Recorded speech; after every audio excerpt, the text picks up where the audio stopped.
Oh, hold up. Let me check if it's a recruit. No, it's not a recruit. If it was a recruit, I would have left. Yeah, that's fair.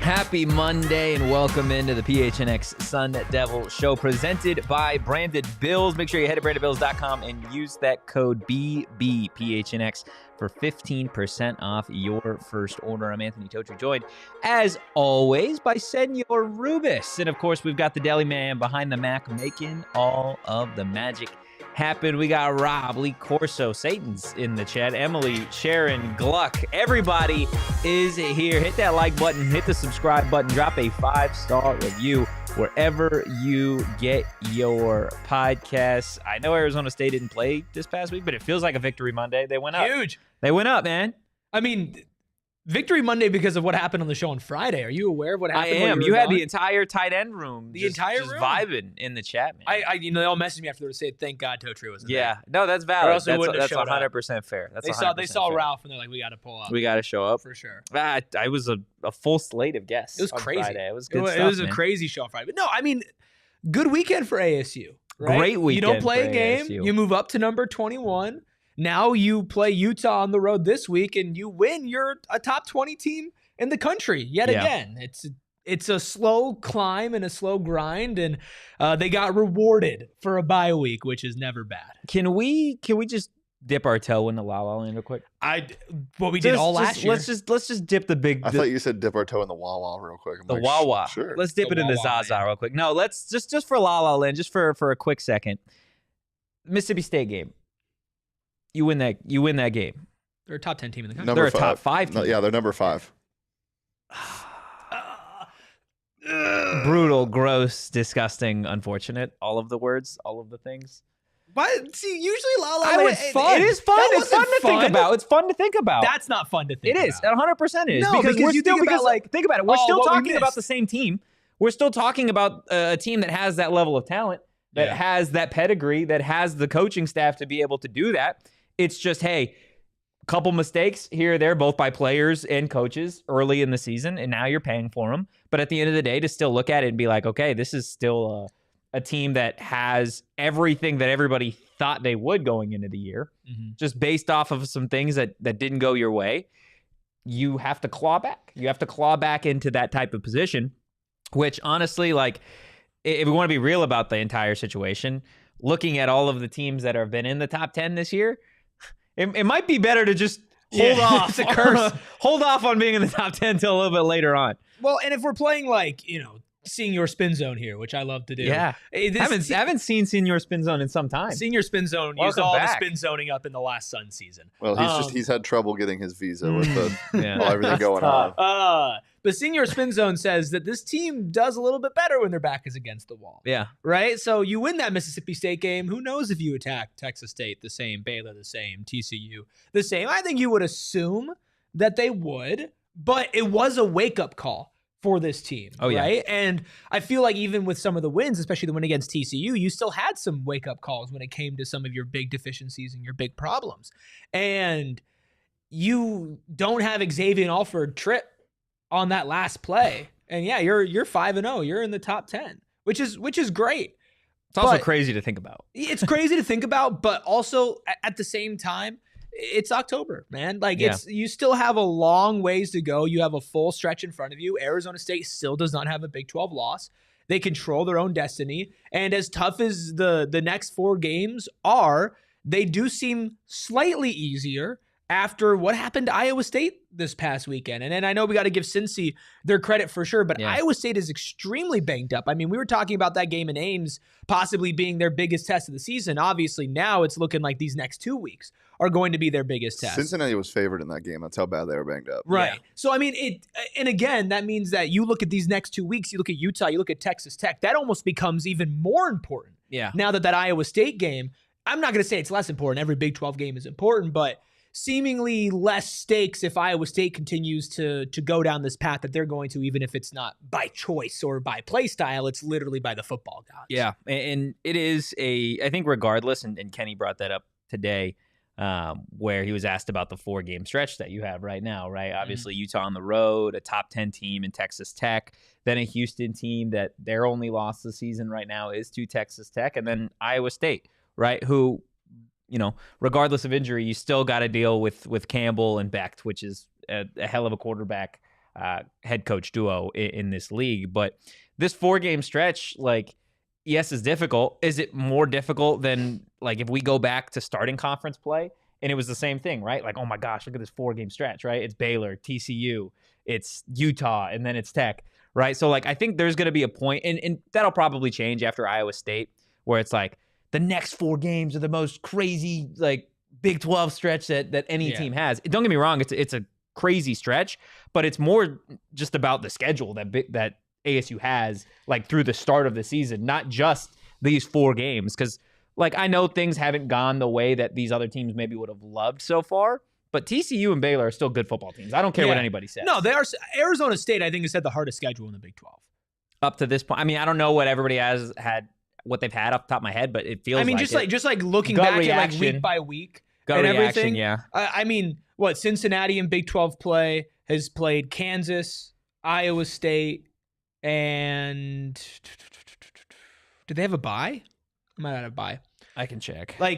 Anybody Arizona has had an incredibly easy schedule. Anybody who has Oklahoma State and Kansas State on the schedule. They've only played Kansas. They played TCU.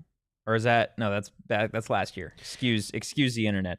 It was Iowa State and Kansas. What about BYU's conference schedule? Right? It's light. BYU's conference schedule has been light. Cincinnati has a light schedule the rest of the way. I mean, and that's the thing is, I think there is some pretty big discrepancy in some schedules. And from looking at it, I do feel I think Texas Tech has had a pretty tough schedule so far. They've played Utah. They've played Houston. Those are 2 good teams, even though they beat the crap out of both of them, right?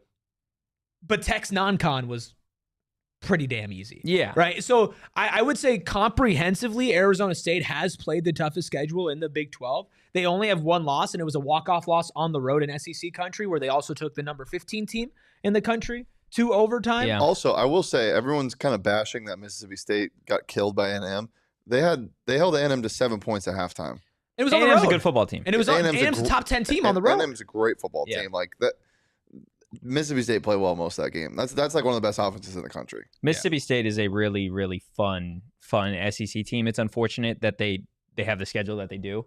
It's an SEC schedule, because that loss is going to just continue to look worse, I think, just based off of win-loss record, right? Yeah. But I think, again, kind of like you and Shane have both said, you can look, if you watch those games, Mississippi State is not getting blown out of the water from the jump in a lot of these games, right? No. They're competitive for a good chunk of the way. I see some people talking about Penn State in the chat. Let's go ahead. Thank God. We'll get to all that. It's still so early in the show. I do want to show everybody what the AP Top 25 looks like as far as Big 12 teams go. The top team in the Big 12 in the AP Top 25 is Texas Tech, coming in at number 9. They've cracked the top 10. I think you could have made an argument a few weeks ago that they were a top 10 team, but here you have it at number 9. BYU at number 18 Frauds. In the country. The Sun Devils coming in at number 21, like we've said, moved up from 25 to 21 after not playing last week. Iowa State at 22, and then you got some others receiving votes: Cincinnati,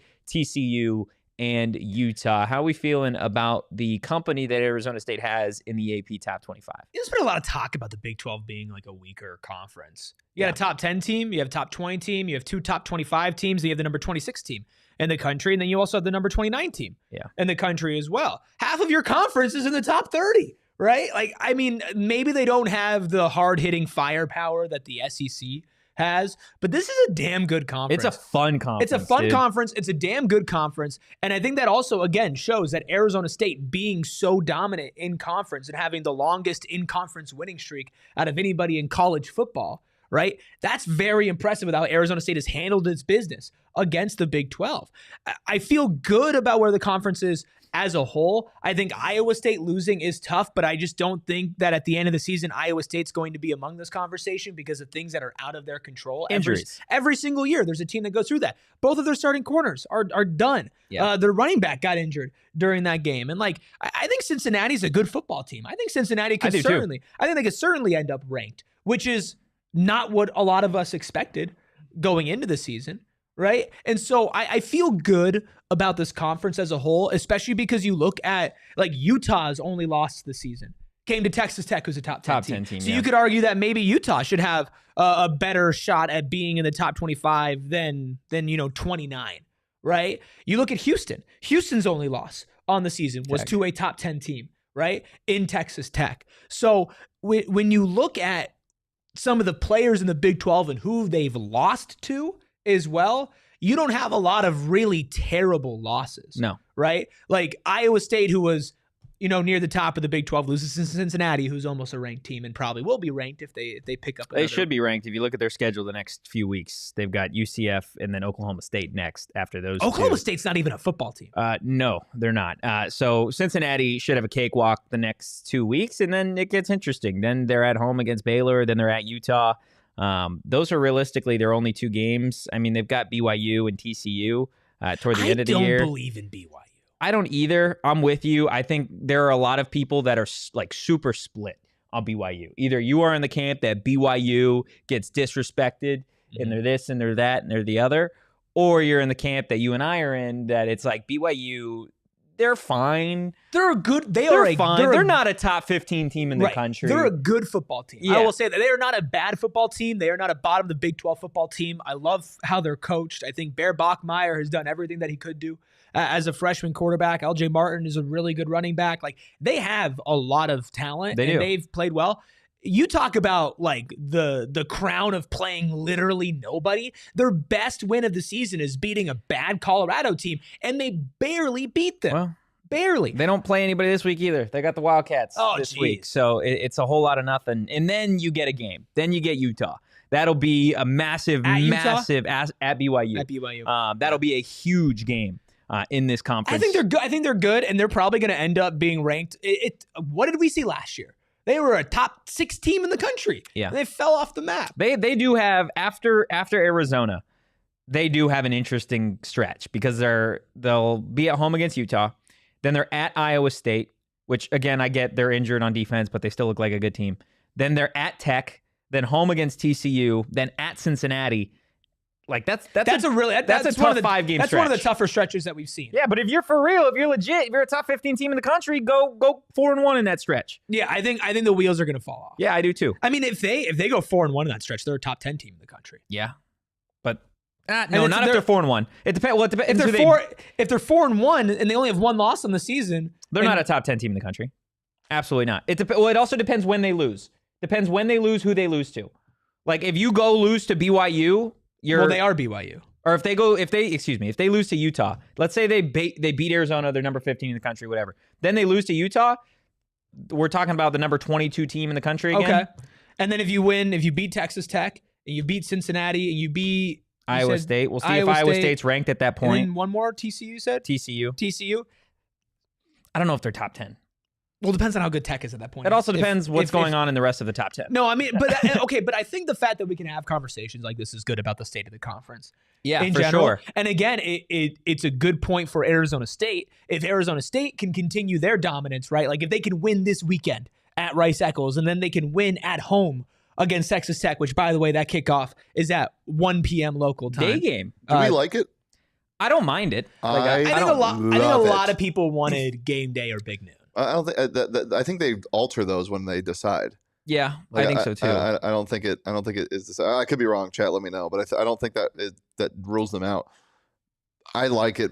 I don't know if I like it better than a night game, but I like it better than a night game. I like it better than a 4 p.m. game. I 100% Yeah, like it 1 better p.m. better than 4 p.m. Also, Yeah. dude, it's gonna be so nice out. I hope so. I really, Oh my really hope God. so. I just have a feeling it's going to be one of those random days where it's like you look at the whole It's like, why is it trek of 115 weather. degrees Yeah, in you're like, October? oh, it's 80, 80, Well- 80, 110 degrees. Well, here's it's supposed to be on Tuesday next week. The high or Monday through Wednesday next week. The highs are supposed to be 83, 81, and 80. That'd Like, be beautiful. From the deli man to the weatherman? Yeah, I'm here for it. and if you look over here, Yeah.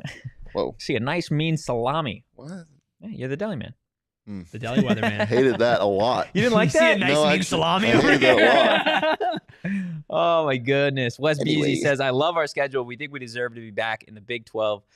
Chip, as well as the CFP, we need these games to be battle tested when it counts. If you're a good team, you beat other good teams. Yeah. Right? I mean, how big was a win against Baylor and a win against TCU? Even though they were close, you got wins over good football teams. Yeah, you did. And you continue to get better. And I think it's good that you didn't just play like Oklahoma State and UCF to start off Big 12 play. Now you're on the road in Utah, right? Like we've seen what this team does when their back is against the wall. We've seen what they're doing when they're down in these games, right? We've seen what happens when they get punched in the mouth, and they got punched and knocked down one game. Then they came back and they've been punched and they haven't been knocked down since. Yeah. Right? You're going to get punched in the mouth by Utah. That is what It's going to be a gross game. It's what they do. I think it is going to be a very, very gross game. It's supposed to be raining and thunderstorm. Oh, God. Dilly said today there's a chance that this is a game that you have to deal with a delay.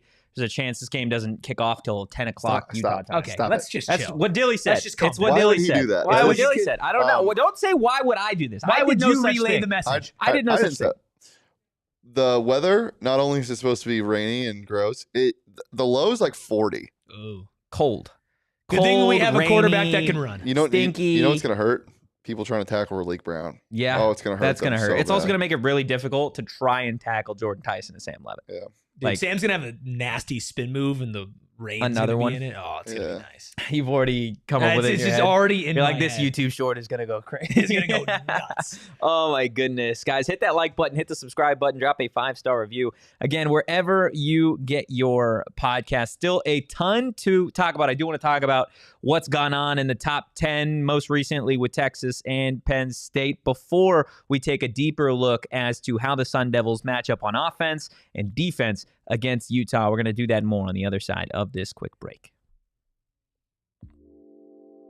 Look, I really missed Rubus this week. I wouldn't normally say that. You only say nice things about me during this ad read. I know. Well, I told you I loved you. You didn't say it back. But look, I loved Rubus's his wardrobe, specifically his branded Bills hats. Let's be real here. He's got like 20 to 25 branded Bills hats. I'm not sure I've seen one that's exactly like the other at any point. And it's because branded Bills has so many different options when it comes to those Arizona State hats. They've got everything that you could possibly need. Whether you need snapbacks, truckers, fitteds, beanies, or tees, Branded Bills has you covered with performance and style. Of course, they've got partnerships with several universities, including Arizona State. They got U of A as a part of their campus collection as well. You know, everybody's got to do charity every now and again. And of course, Branded Bills, they're hooking you up with quality caps. Don't believe me? Go check it out for yourself. Head to brandedbills.com and use code BB, PHNX, for 15% off your first order. You know this. Everybody knows this. I have lots of faults as a person. And yeah. one of the biggest faults that I've had as a human being, I love how quickly you agree. Yeah, 100%. is How much time we got in this ad read? only a minute. How many times I lose or break my sunglasses. And I feel that curse, and I was scared until I found my Shady Rays, because Shady Rays, not only incredible polarized sunglasses rated 5 stars by over 300,000 people, but also if I lost or broke them even on day one, they were going to send me a brand new pair, and they'll do the same for you. No guilt trip, just replacements.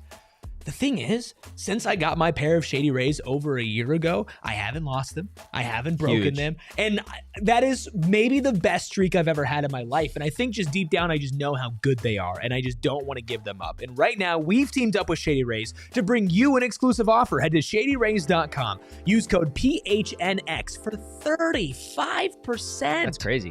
What a Off deal. polarized sunglasses, and try for yourself the shades rated 5 stars by over 300,000 people.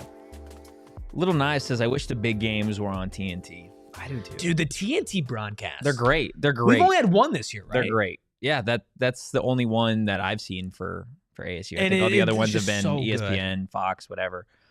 keep up the team. How many times will they call Arizona State Arizona? Because the ASU Tech game is on Fox, isn't it? It's Fox. That's unfortunate that it's not on TNT. That's just a bummer.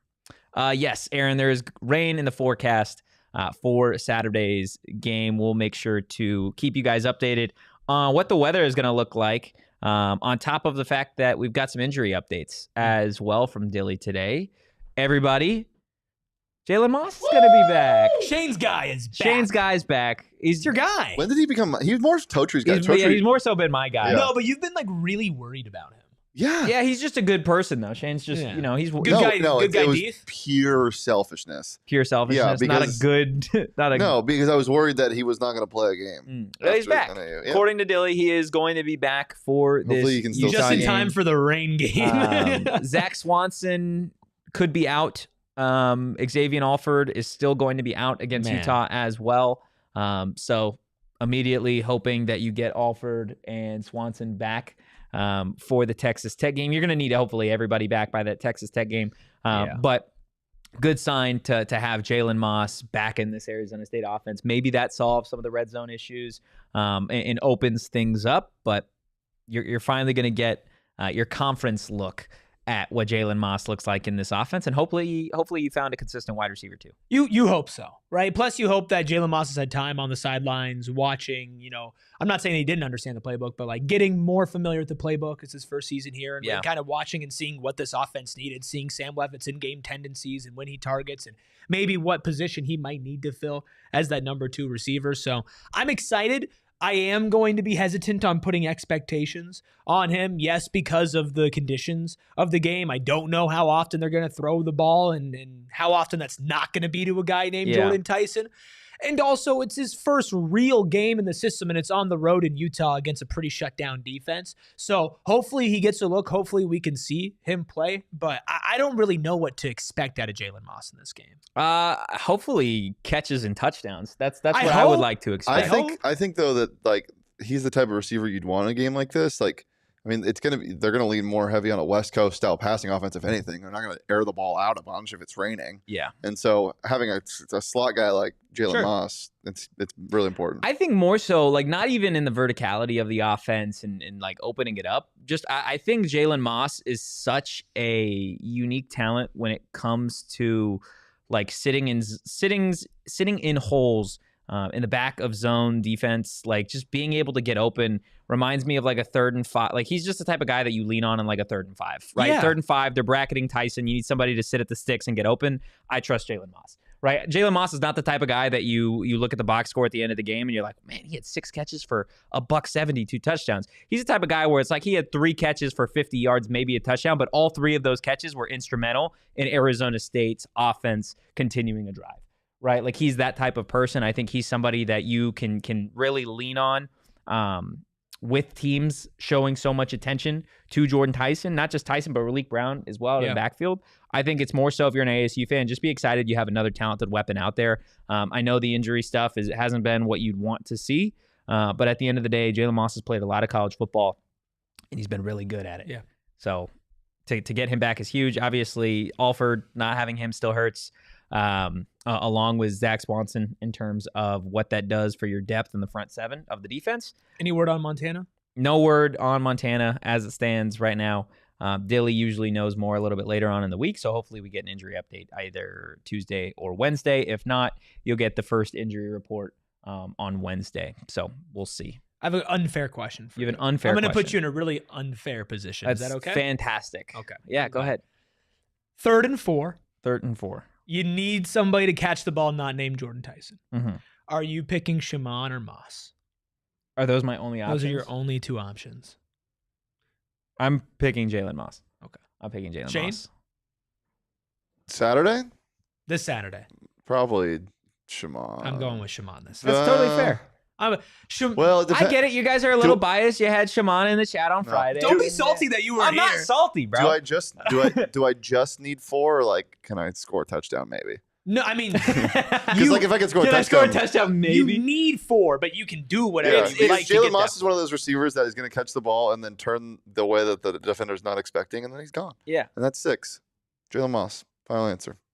I'm gonna take Shimon this week until I see a little bit more from. That's Jalen totally. Moss. That's totally. Shimon's just been a very good. Don't get me wrong. Very I think good safety they're net. great options. I'm hearing that you have no faith in this tight end room. Yeah, Totri hates Shimon Mateo. There we go. There we go. Friend of the program. I mean, it's interesting. It's interesting that the only options were Shimon and Jalen Moss and not your guy, Malik McClain. Oh, well, because he already caught a 72-yard touchdown in the possession before. Shout out Josh, who has the best profile picture I've seen him for first of all. Bo? He says, "What does Malik even do?" Hey, man. It's Bo Brock. Hey. It's Bo Brock saying, "I hate you" to Cam Scadaboo. That's tough. Bo Brock and the Arizona Cardinals had a rough Dude, one. I tweeted like a week or so ago about like how the Cardinals fumbled, like not getting scat, and then the first thing Bo said to me is like, "Do you really believe that?" And I'm like, all 32 yes. teams, all 31 teams not named the New York Giants fumbled not getting Cam Scadaboo. There's not an Sadly. NFL franchise. Sadly, can we not? Okay, Cam Scadaboo this fumbled is a week. Cardinals free zone. Well, we're not talking about it. Well, wait. Cardinals- It's a Cardinals free Cardinals zone free zone. for 59 minutes and 40 seconds. But Yeah. for the next few seconds, I'm going to tell you guys how you can go hate watch with Johnny and with Bo over at Wild Horse Pass. Do a bunch of watch parties and PHNX events over at Wild Horse Pass. This one, this Sunday, October 12th. Gonna have a live pregame, postgame, halftime show with Joe. Or not with Joe, with Yeah. Bo I call and him Joe Johnny. and I do Bonnie. it all the time. We've got some PHNX giveaways. The vibes are going to be up. I promise they'll raise the vibes for you. And then, of course, food and drink specials as well. If you want to go, you want to pick Bo and Johnny's brains a little bit about what's going on with the Arizona Cardinals, or if you want to just, spend the weekend over at Gila River Resorts and Casinos, go do it. RSVP for the Cardinals away game watch parties at gophnx.com/events. Got some news. Oh, no. Ish. News-ish? No, so guess I got who's some on news-ish. Guess who was on the broadcast this Saturday night? For us? This Saturday night, ASU Utah. Is it Brock Osweiler? It's Brock Osweiler. always on the Brock call. Osweiler. I'd love to know what ASU's record is with Osweiler and or Barry on the I feel like broadcast. Short Bus would do that. I feel like What Short would Bus he would do? go figure that out. The Short record? Bus might be able to, yeah. Put that on you. If Short Bus wants to go do that, he can. By all No, means. he has to. It's He not has if he wants You're to. making him go He do has it. to. Killer Rex. I haven't seen Killer Rex in the chat in forever. Killer but I Rex love in that an he's ASU here. chat is like when a character from another show randomly shows up on a different It's show. like the Timmy Turner. it's like, Jimmy whoa, what are Neutron you doing collab. here? And the studio audience applause. Oh, I don't know. Love it. I don't know love- if they applaud. Love the crossover. Love the crossover. nasty. Again, Aaron, Sharon, Short Bus, so many awesome members in our supporters club are here for today's show. You guys want to see us dance? Did you see what we did for the dance thing when they were both remote? It was very good. We played the wind music and Erik danced while Ralph, or was that? It was Well, Ralph talked about Yeah. Wyoming football. Yeah, that was Thursday actually. Yeah. Yeah, Speaking David. of the devil, Oh wow. Hey, Ralph says he Amsden. plays tight end at ASU. Okay, Jalen Moshimon or Ralph on 3rd and 4. Oh, give me Ralph. Taking Ralph on 3rd and 4. Ralph on a 9. Fate of the universe on the line. I'm taking Give Ralph. Yeah. me Iguodala. Give me Ralph on a 9. Yeah, I'm here Um, for it. Yeah, it was 3rd it and was 4, Thursday. send him on a go ball. Mr. Scone Man, David Rodish became a member. Love that. And he said, instead of dancing for me, Ralph, give me 2 minutes on the Wyoming offense. And so he played the wind music. I danced. So Ralph broke down the Wyoming offense. It was pretty It's fun. incredible stuff. Incredible stuff. If you guys want to get exclusive access to those emojis, if you don't want to be a loser anymore, then join the supporters club. Yeah, Again, don't be a we're loser. not calling you losers. That's just the name of you, the like non-members in the chat. You're a It's loser. just losers or supporters. I'm kind of just a little bit. That's nasty You're a of little you. bit what? You're calling them loser? A little bit. Say it with your chest. But how about this? The members are winners. How about that? Yeah, the members are winners, so The that members are inherently winners. makes you That a loser. inherently makes Justin Ingram just became a Let's member. go, Justin. Justin is no longer a Huge. loser. That's huge. Justin's Massive a winner. Like, isn't it crazy how just like Dude, just you like can that. Change your just fortunes. like that, you can go from that's I've heard- that. This is all it takes in terms of loser to winner. Yep. And Crossing the goal line, touchdown, and fumble. not only are you a winner, but you also just started the dance PHNX party? dance party. I love it. Oh, You gotta goodness, do it. I haven't done this in a minute. It's time to welcome Justin Ingram into the supporters club. Winner. Justin's a winner. That's huge. Winner. Absolutely huge for Justin, Deborah, Short Bus, Seth Jones, David. We got so many supporters in the supporters club. It's a vibe. It's an absolute vibe. We need to work on the lyrics though. of the win music. Winner. Just winner. Not a loser. Not a loser. Oh, that's the best You're you a got. winner. Not a loser. Oh my goodness. You're a winner. Look, hit that like button, hit the subscribe button, drop a 5-star review wherever you get your podcast. I want to take just a quick break before we talk about ASU a little bit more. And I don't mean an ad break. I mean a break about ASU for a second, because what the hell has happened to the Texas Longhorns and Penn State? Dude, when UCLA comes knocking, man. My goodness, dude. Well, Arch Manning's just not good. Arch Manning's not good. No, he's not good. He's not good. That's unfortunate And for the Manning family. For some reason, people still think Drew Aller's okay. Yeah, are we putting No. that one Yes. all on Drew Aller? I'm putting no, not all of it, Because James Franklin's pretty bad. for sure. But dude, Drew Aller smells, looks, probably feels like shit. Wow, he feels Yeah, like it? yeah. I don't know what that, like, does he, like, physically he feels like it? You felt Drew Aller is what I'm hearing. He feels like shit. I use the word probably. You're just grasping at straws now, Eric. You're grasping it. Straw grasper. It's bad. He's bad. bad. Look. It's a bad look. He's a Big Ten for quarterback. both of them. Sorry. Both of them are bad. To be honest with you, like they're and I think James Franklin gets a lot of negative publicity, and I think that's justified. Steve Sarkisian deserves some negative as well, right? Like this is a program that inherently has an ungodly amount of talent on both sides of the football. Merci beaucoup, Justin Ingram. And they just cannot figure it out. Did you see what he said earlier? He said this either, I think it was today at his presser or maybe Franklin? after the game. No, Sarkisian. Oh. He said something along the lines, and I could be misquoting here, so it's not 100%, where he said, imagine he's like, there's how many teams in the FBS, like 135, 136, whatever. He's like, I'd like to see how many other teams go into the shoe and the swamp and win.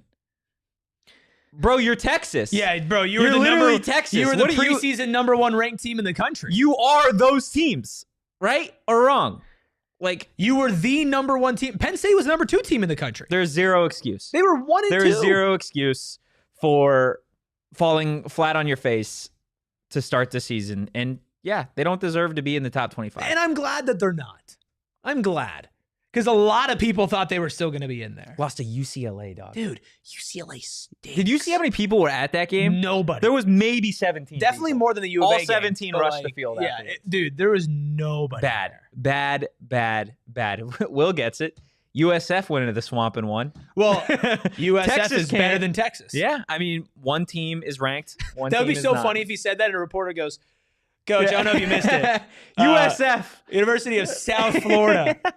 They did went it. in and won They- in the swamp. They did the thing that you They- guys couldn't do. Now, does Texas that mean was so bad they made DJ Lagway look good. they... You know how hard that is to do in the year 2025, man? Like, come on. Let's be better. Let's 100% be better. Ralph says I'm not saying anything bad about Arch in case he transfers. We to got Tempe. Jake. We're fine. We got a lot of quarterbacks. Oh, also programming note for you, Totri. It is Fetty. It's Fetty. Yep. It's huge. Which is awesome. It's way better than Fett. Yeah. I just love Houston. We're gonna be singing that the entire time, every single touchdown. Every single touchdown? Yeah. For the next how many years? 3. Next 3 years? Okay. Well, we'll see. Anyone want to get anything else out about Penn State and Texas before we move on to this matchup? Northwestern. Hashtag whatever the hell James Franklin tweeted. Did you see that? Mm-mm. He Oh my tweeted God. something after that L. He tweeted something this morning. Was it hashtag Go Bruins? That would have been really funny. He tweeted. He lost to a child. Calling plays, quote, man. And I quote, game week. Let's do this together and go 1-0, Nittany Nation. Northwestern. Hashtag we are. What? We are out of the top 25. Yeah. Can you hear? Bus Beasy brings up a good point. Totri, can you play the world's smallest violin for? Yeah, James real Franklin? quick. One sec. Let me pull it out of my pocket real quick. Be careful. Don't break it. That's tiny. Sorry, James. It's a little out of tune. The first comment on this tweet is, I agree, 1-0 mentality, coach. Eye on the prize, and it's the Pop-Tart Bowl mascot. Huge. That is absolutely huge. Look, enough about teams that are bad and unranked. We're going to be talking about Arizona State and the matchup against Utah on the other side of this quick break. Look, I love all of our PHNX partners because they help you guys save money, and they help me save money every single day. Circle K. I don't know if anybody does it better than our friends over at Circle K. They're trying to help you save money every single day on snacks, on drinks, but especially on gas. So how do you start saving money with Circle K? Well, all you got to do is get enrolled in Inner Circle. It's Circle K's free membership program. It takes like 15 seconds to enroll and sign up. Go to the App Store, download the app, email, phone number. That's it. Next time you pull up to the pump, you're going to type in your phone number and you're going to save 25 cents per gallon on your first 5 fill-ups. But the savings don't stop there. You guys can save 3 to 5 cents per gallon literally every single day after that. And if that's not enough, on top of the fact that they're helping you save money on gas every single day, they're helping you save on snacks and drinks. They got these amazing things called Inner Circle Fuel Days where you guys could save like 40, 50 cents per gallon on gas. It's ridiculous and unheard of. Join Inner Circle for free by downloading the Circle K app today. Terms and conditions apply at participating locations. Visit circlek.com for more details. I'd prefer if you didn't, but if you did cut me open, I would bleed DFCU blue, because Desert Financial Credit Union has been Arizona's largest, most trusted local credit union, dedicated to creating exceptional experiences by giving back to the community and providing financial solutions that make lives better. And I can personally testify to that. You can. Because it's been in my family. Excuse me. Oh my goodness. Did you cut the DFCU? Whoa. It's been in my family for generations. And if you're an Arizona sports fan, there's no better place to do your banking, especially because once you go from checkings and savings accounts, to get him off the screen, to mortgages, loans, credit cards, investment options, and more, they want to help you out every single step of the way, including right now, when you open up a free checking account online, get $200 in bonuses. Get started by visiting desertfinancial.com/200. Thanks for keeping it into PHNX Sun Devils. Anthony Totri is off the show forever. Eric choked on the D. FCU. Dude. What? Dude. What? Dude. Sorry, man. You good? You're salty that you weren't Emily. here for the tight end stuff. Don't worry about it, man. The guys will be back. Plot twist. It was Totri on 10 Yeah, burners. I was on 10 different YouTube accounts. How do you feel now? Jerkwad. Fine. Yeah, I feel fine. That's fine. Am I fine or? You're fine. Yeah, you haven't choked recently, so you're solid, right? Assuming we know everything. He hasn't choked. Look, I know I said we didn't want to talk about unranked teams, but Arizona State plays one this week, Utah. A team that I think should be ranked. I don't know about you guys. I think Utah's probably a 24-25 team at this point. Their only loss is to Tech. I mean, it was a bad loss, but it was close until the end, and then it wasn't. It really sucks that it wasn't a closer game and that it wasn't Baron Morton. Like, I think a lot of people are putting Will Hammond. But I almost think that made it harder. You think? Yeah, because they're completely different quarterbacks. Yeah. They had no game plan for Hammond's legs. But yeah, backup quarterback. Yeah. I think Will Hammond's the truth. I think that he's the best quarterback in this conference. Wow, the backup quarterback at Texas Tech. It's that guy. Hammond does rock. Oh, my goodness. Well, look, this is a Utah team that we know they are talented. Yes, that loss to Texas Tech wasn't the best showing from Kyle Whittingham's team, but this is a team that always plays tough. They've got a brand of football that they have established over the years that they really just lean into. And this year has really been no different for them on offense. This is how the two offenses between Arizona State and Utah match up overall going into this week. In terms of total offense, this is yards per game, includes passing and on the ground. ASU is currently 10th in the Big 12. Utah is 4th. Through the air, neither team is great. Utah is 8th. ASU is 13th. On the ground, this is the bread and butter for Utah and ASU. Nobody runs the football better in this conference offensively than Utah. ASU is 3rd. And then in terms of points per game, Utah is 3rd. ASU is 11th. Anything jump out to you when you look at this, Rubus? Man, Cam Rising was bad. That's really what jumps out to me first. Fair. Obviously, the rushing yards. Anytime you're first in the conference in anything, that's impressive. I mean, but they're top 4 in 3 different categories. Yeah. And the only thing they're not top 4 in, they're top 10. Yeah. Right, in passing yards. And I know Devin Dampier isn't the most talented passer, but you look at the conditions for the game this Saturday and you wonder, well, just how often are they going to be passing? He's certainly capable. He's certainly competent. He is extremely mobile. He is extremely versatile, and they have an identity, right? Those numbers scream to an identity. Run the ball, pass when needed, and put points up on the board. Yeah, this is a team in Utah that, and Dilly said it today, that the addition of Devin Dampier has made them a far more versatile offense, right? Because it's another weapon that you have to account for with a triple option team, right? A team that they can do whatever they want. They've got 2 future NFL potential first-round tackles.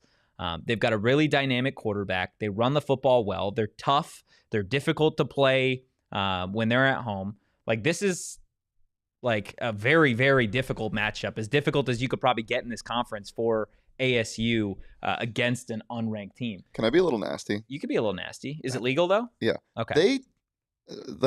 Sure, let's look, like, if we pull up these rankings again, yeah, they look really good on paper with their rankings. Obviously, this is a per game basis. They haven't played anybody except for Texas Tech, and when they played Texas Tech, their leading rusher had 36 yards. Yeah, they pooped their pants. They play what? West Virginia. But Texas Tech defensively is also one of the best defensive 100%. teams, which also I guess Arizona State is as well. Yes. Right. So their leading rusher had 36 yards in that game. Devin Dampier looked like Devin Dampiered his pants, and it was a normal team. Their wins are against UCLA, who might be elite now. Cal Poly. Might be the best team in the country. Cal Poly, shout out my cousin. Wyoming, shout out Ralph. And West Virginia, shout out Rich Rod. There was That's a shout outs. Yeah. There was I don't see a good team on that schedule except for Tech. Yeah. And so now is their real test. I don't think these numbers on offense, at least, really tell me much other than what they like to do. I think this is going to be a game. Also, them being favored by 5.5 points is insane. You think them being favored by that many points is ridiculous? That's crazy. The number 21 team in the country. No, Utah's. No, I'm saying that's why it's insane. Yeah. You think it's insane too? I mean, I think Utah. I get favoring them because it's on the road. Yeah, but like, so that's good for what? They don't do 3 points anymore, right? No, they do. So on a neutral site, they're favored by 2.5 points, which is crazy to me. ASU's the better team, in my opinion. They played better competition, and they've showed up against better competition 100%. This is I don't know. I think this is more of a pick'em game. I think and I don't want to get way too far ahead of predictions and all that. ASU. I like the way they match up against this team. I think the weather isn't what you'd love to have if you're ASU in this game, because I think your advantage, despite what the numbers tell you, is that ASU is a far better passing game or team. They're just far more elite at it, with Jordyn Tyson, with Shaman, with the return of Jalen, what Raleek does through the air, what Sam's able to do. So this is the type of game, ironically enough, when we've been talking about elite offenses, right? TCU and Baylor, how do you win those games? Well, you try and take away possessions, right? You run the football, you play just vicious defense to the point where the other quarterbacks are dampiering their pants. I love that. And ASU has done that, right? They've taken away the football. They've run the football really well. Yes, you want to run the football in this game, but this is the type of game to me that you don't want it. You can't afford to have this be close, because if Utah has the ball at the end of the game, you know what they want to do. They run the football. But ASU also thrives in close games. You have to make Devin Dampier beat you with his arm. Yeah, no, that's how you win this game. Well, and I think when you look at this defense specifically, I mean, the teams that they've played, almost everybody has had a elite or borderline elite offense. Well, just take NAU, we'll put to the side. Mississippi State has had some very high-scoring games this year. ASU holds them at 24 points. Obviously, it was less than that before the last second of the game. Texas State walked into playing Arizona State, basically averaging 50 points per game. It was crazy. They get held to 15, right? Baylor, Sawyer Robertson, the number one passer in the country, elite offense, held to 24 points. Yeah. Same thing with TCU and Josh Hoover, elite quarterback, one of the best passing attacks in the country, held to 24 points, right? Arizona State has not only played good defense week in, week out, they have played elite defense week in and week out and have taken on different types of high-scoring offenses. Utah very clearly has strengths. And I know, you want to make Devin Dampier pass. And it's not that they can't pass, because clearly they can, but even without X, the secondary has continued to make strides and improvements week in and week out, right? And they held against Josh Hoover, who I do believe is a better quarterback, and Sawyer Robertson, who I do believe is a better quarterback.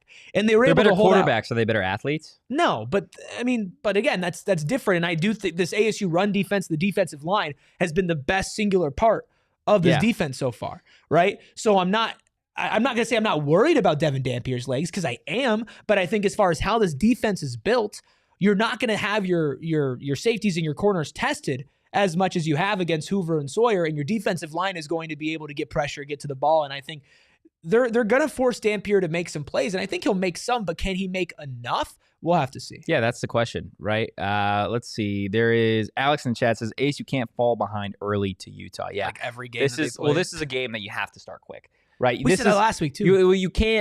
You cannot afford to go down 2 scores early in this one because of what Utah does. They run the football, they milk the clock, they own the time of possession, which ASU likes to do the exact same thing, right? Like we talked about this years ago when Dilly was giving all the praise to Kyle Whittingham.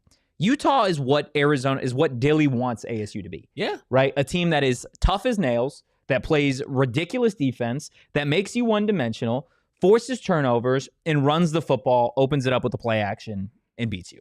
Right? Yeah. That has a raucous environment at home. That's exactly what Dilly wants ASU to be, is Utah Junior. The last time, there was a lot of talk about this at the presser today. Do you remember what the score was when Dilly and ASU went to Salt Lake City? It was 55-3, right? 55-3 was the first time that Dilly as a head coach took the Sun Devils there, and it was an ass-kicking. Pac-12. An ass-kicking. And Dilly was asked all about it today, and he was talking about, like, yeah, it was a horrible feeling, right? Like, he's like, nothing necessarily has changed, right? No, but from his perspective, he's like, on a day-to-day basis, nothing changes for me. Sure, he's like, the worst part about that game is we didn't play our best football, right? Yeah. We didn't play good football, and they beat us, right? Like, we've seen ASU a lot this season not play the best football and win football games. Yeah. So I think this is a game that if you are going to need your best, I didn't think you needed your best against TCU. I didn't think you needed your best against Baylor.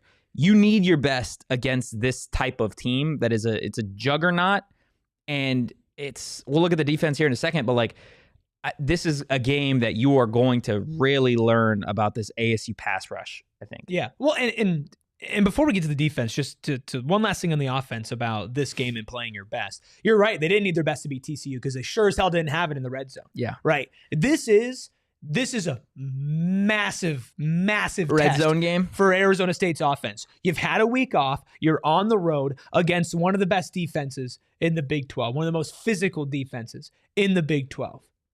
You cannot lack capitalization on those types of opportunities like they had against TCU.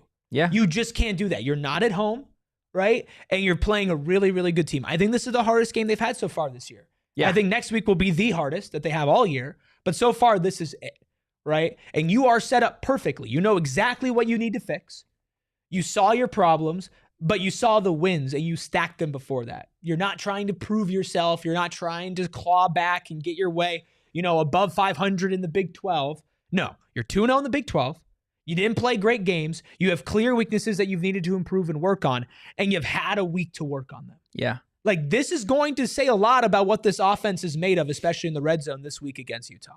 It just is. Because if you don't capitalize, you didn't capitalize against TCU, I don't know if you're going to be in the same position, because it took a whole hell of a lot of heroics to have you win that game because you were not able to capitalize in the red zone. Yeah, and this is a team in Utah that this is a wild stat. Do you know how many red zone defensive possessions that Utah has had this year that have gone into the red zone? I feel like it's not a lot because they played really, really weak teams. Then like Texas Tech scored from like 30 yards out each time. So if you had to guess, 5, 6. Woo! 6. Jeez. They're the best red zone defense in the conference. As far as frequency. As far as frequency. Yeah, they do not allow teams to get in the red zone. We know ASU in the red zone has been pretty horrendous. Another thing that Dilly talked about today, they have got a plan. He obviously didn't expose what that plan was going to be. The question initially had come with the name Kanye Udo in there as well. Is maybe he the solution to your red zone issues? And he says they've looked at everything. They looked at Ralph. They've got a plan as to what they want to do in the red zone that they believe will be effective. But if you are going to need, your best red zone offense, it's against a team in Utah that defensively doesn't allow teams to get there. And then at the end of the day, like another, I think, glaring hole for this team defensively for ASU on the flip end would be, okay, how often do teams convert on third downs, right? This is something that it feels like it's been the last 2 years now. And maybe it's just because it's like you remember those things, like the 3rd and longs, the 3rd and 8s, whatever, and they convert them. Utah is the best in the conference offensively at converting third downs. And Dilly kind of brought it up today where they do not because of the way that their offense functions, they do not allow themselves to get in 3rd and 8, 3rd and long, right? Mm-hmm. They put themselves in very manageable situations, 3rd and 2, 3rd and 3, 3rd and 4, because of how effective they are early on drives and running the football on 1st and 2nd down. So they're able to put together long possessions. After converting third downs, they're effective in the red zone. Like and I guess again, to quote Dilly, he's like, you play teams and you play programs. This week, Arizona State's playing a program. Yeah. Right? You're on the road. You've got a very, very difficult task. And I think this ASU defense is going to be tasked with having to do a lot, right? Because you've got the athleticism of a guy like Devin Dampier. You've got the bookend tackles for Utah that are projected 1st round, maybe 2nd round picks. So you are going to have your work cut out for you. Ultimately, though, the Arizona State defense matches up, I think, pretty well against Utah. This is how Utah's both defenses, stack up in terms of the Big 12 rankings here. In terms of yards allowed, Utah is the 4th best team, with ASU coming in at 6th. In terms of through the air, Utah 4th. They're pretty good defensively in that secondary. ASU is 13th. In terms of rushing yards allowed, ASU one of the best in the conference. They're sitting at 2nd. I feel like we've seen that the first several weeks of conference play. Backs up that number for 100%. Sure. Utah is 7th. Then in terms of points allowed, Utah is 3rd. We've already talked about it more than once that Utah they haven't really played anybody to this point outside of Tech. No. ASU 10th as it stands right now with their last 2 games, giving up 24 points apiece to 2 really good offenses in TCU and Baylor. Yeah, I think that if Utah had played ASU's schedule, these numbers would be a little bit more even. Would you agree? Yeah, I think so. Again, like for those of you that don't know who Utah has played to this point in the season, I think everybody saw them get their tail whipped by Texas Tech, and that was kind of that. Utah to this point has played West Virginia, who you could argue is 15th, 14th maybe in this conference right now, just in terms of like the eye test. They, of course, lost to Tech by 24 points. They whipped Wyoming. They beat Cal Poly. They beat UCLA. Like they haven't really played anybody. So let's look at this Tech game, okay? So passing yards. You want to know how many passing yards Texas Tech had? I know Will Hammond had a $169. They had 311 passing yards. Texas Tech did. You want to know how many total yards? Tell me. 484. 484 total yards of offense. So 173 on the ground, 311 through the air, 8.9 yards per pass on 25 of 35 completion just from the quarterback position alone. Okay? Texas Tech also had 122 yards against them in penalties that game and still won 34-10. That's crazy. They had 20 first downs. They were 9 of 17 on 3rd down. Like, the Utes didn't play a good game. No, they didn't play a good 4th quarter. They also Texas Tech also threw 2 interceptions. Yeah. Right? And so when you look at that game and you look at Texas Tech threw 2 interceptions, had 14 penalties for 122 yards, right? And was still able to win 34-10. That shows a couple of things. One, Texas Tech has a very potent offense. And the only potent offense that Utah has played all season is Tech. And they put up great numbers against Utah. Even if a lot of them came in the 4th quarter. Still put up great numbers, right? The backup quarterback came in. You can argue about how talented the backup quarterback is. That's just a fact. The backup quarterback came in and put a beating on Utah. Sliced and diced them, man. On the road at Rice Eccles. Only 3 incompletions. Right? For Will Hammond. Not only that, but Utah's offense was not able to capitalize on 2 turnovers, and Utah in general was not able to capitalize on over 120 yards of penalties against Texas Tech. They had 10 points that game. So in this one game, at home, big-time game, your defense got shelled, and your offense was a nothing. And even if a majority of that came in the 4th quarter, where 24 of 34 points from Texas Tech came in that 4th quarter, it still happened. Yeah. At home. That's the only test. They got the only test. Now, do I think Utah's a better football team than what they showed there? I do. Is Texas Tech really damn good? Yes. Yes. But is Utah this incredible team that I think is top 3 in every category defensively and offense? Like, Realistically, no. Like, they have been helped out by playing literally nobody in all but one of their games. In that one game they've played somebody, they did not play well. No. And the numbers in the eye test back that up. No, they didn't get up for that game, and it was at home, early kickoff in that game. But like at the end of the day, they were not prepared for that game. So I'm interested to see how they come out. Again, I believe Utah had a bye this past week. They did. So both these teams should be relatively healthy compared to what it would look like playing them off the back of another Big 12 game. Sharon brings up an interesting point. I think our defense can stand up okay to Utah's offense. I'm much more concerned about their defense against our offense. Which side of the ball are you more concerned with going into this game? ASU's offense versus that Utah defense, or vice versa, the Utah offense versus ASU defense? I think you have to pick ASU's offense versus Utah's defense simply because this defense for ASU has been the most consistent. And I do think that the strengths of this defense play really, really well into what the weaknesses of Utah's offense is. That being said, though, like we always mention it every single week, the star power on ASU's offense is undeniable. Yeah. And if you're taking a singular play, like you put the ball in Sam Leavitt or Jordyn Tyson's hand if you need a play to win the game.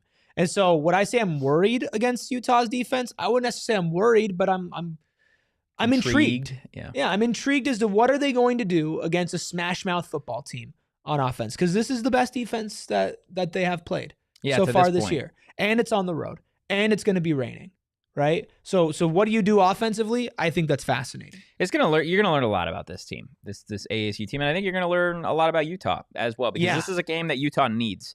If Utah wants to remain in the thick of the conversation for Big 12 championship and going to that title game, they desperately need this game, just based off of the fact that if you look at the current Big 12 standings, and I get it's super, super early, not saying that it's, end all be all already, but as it stands right now in conference play, they are 4 undefeated teams that haven't lost a conference game yet.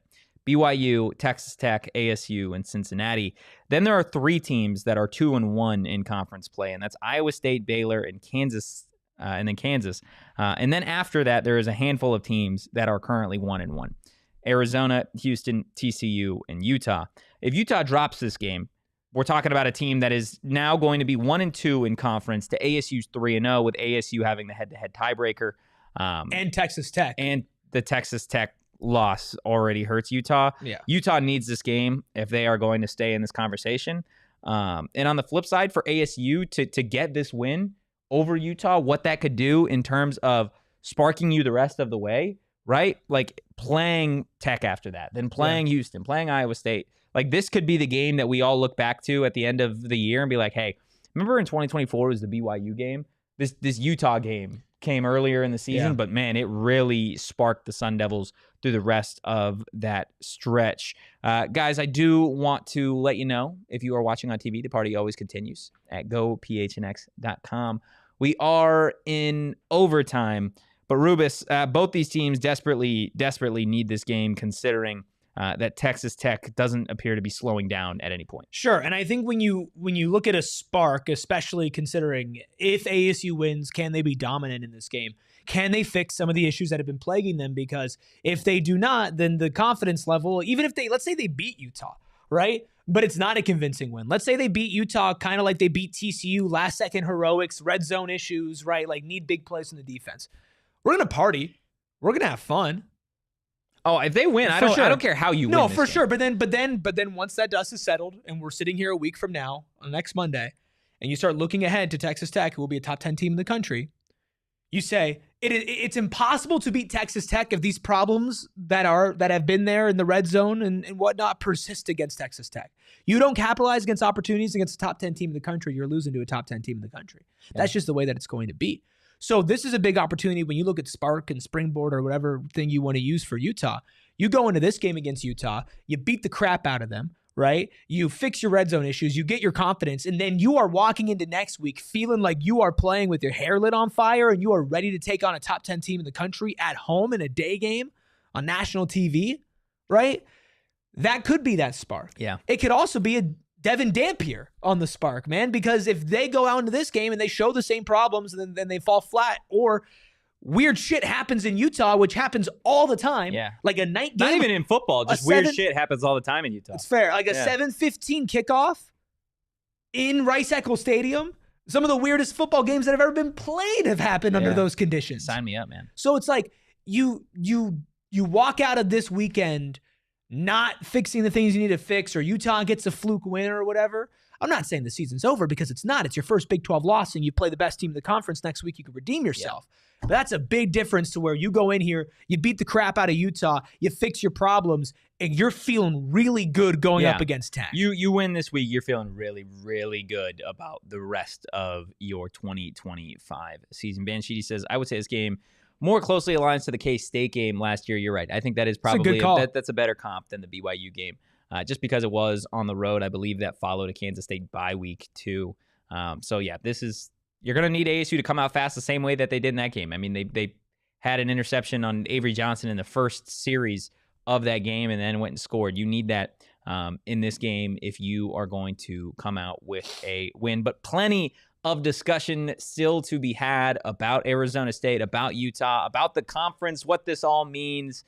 But we've got a full week, Erik. I would say if only we had more shows to do. It's okay. We have plenty of shows the rest of the week, including a watch-along that we're going to be doing for this Utah Late night game. with the boys? Late night with the boys. We're 1-0 this season. Bro, since Kenny already said, I'm going to say it could be a very late night with the boys. It could be a very late. Things could get weather delay. Watch-along would be sick. It would be like to the 24-hour stream. I'm already doing a 8 a.m. post-game show on Friday, doing a 12 p.m. kickoff show on Saturday. Sunday, I got to be at, or no, that's next week. No, that's this week. Sunday, I got to be at Gila at like 8 a.m. So let's have a week, gentlemen. Let's do it. Shall we? Shall we do it? Chat, let's have one hell of a week. That is going to do it for today's episode of the Sun Devils, PHNX Sun Devils show. Jeez, I'm gone like 4 days. I don't know what I was going to say. The GOAT show? I heard the GOAT show. The GOAT, yes, the GOAT true. show. The 1915 national champions.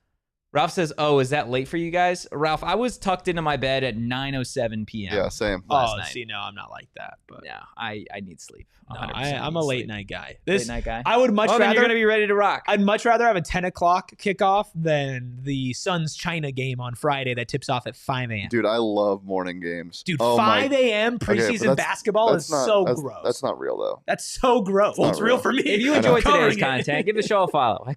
I want a 9 a.m. kickoff this year, like U of A has. That'd be awesome. 9 a.m. kickoff. I wouldn't hate a 9 a.m. kick. I thought the Tech game was going to be a 9 a.m. good chance. Here, no. Yeah, I would have loved that to be a 9 a.m. Wouldn't that be game day? That would be 10 a.m. That'd be 10 a.m. Yeah, 9 a.m. would have to be like who does this team have on the road after? The Iowa State game could be at 9 a.m. That could be sick. Could be. 9 a.m. in Ames?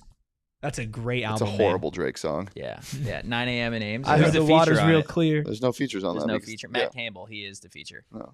Matt Campbell just standing in the background of the music video with his arms crossed. Yeah. Headset on. If you enjoyed today's content, give the show a follow at PHNX _. You weren't following already, Sun Devils. now you have can to. follow me at Anthony _Totri. You can follow that guy right there. Send your spin zone at Erik Ruby. That's Erik with a K. You can follow the Deli Man at Shane Deef. Ready for shenanigans, hijinks, and some maybe possible weather on Saturday, as always. Hit that like button, hit the subscribe button, drop a 5-star review wherever you get your podcast. And one final reminder before we get out of here, always make sure you cross the goal line before you start celebrating. Guys, we'll see you on Tuesday. In the meantime, go Devils. Peace. We all silly like the mayor.